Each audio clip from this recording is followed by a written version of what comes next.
মানুষ অনেক স্বাস্থ্য পরিষেবা পেয়েছে। আজকে আমাদের শালবনী শুধু আমাদের 4 নম্বর অঞ্চল নয়, পশ্চিম মেদিনীপুর জেলাও এইভাবে আমাদের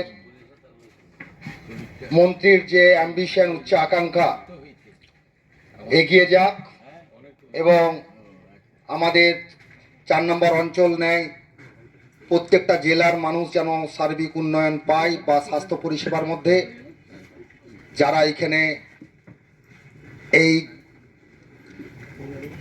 হসপিটালটা, আয়ুর্বেদিক হসপিটালটার জন্য যারা ভেবেছেন তাদেরকে অশেষ ধন্যবাদ জানিয়ে আমি আমার বক্তব্য শেষ করছি।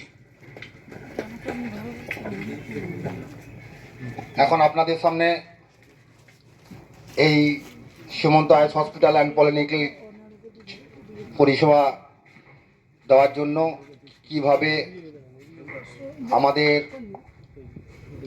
পরিচালনা করবে বা কিভাবে চলবে তার জন্য আমাদের রুট থেকে আগত দেবদাসকে কিছু বলার জন্য অনুরোধ করছি।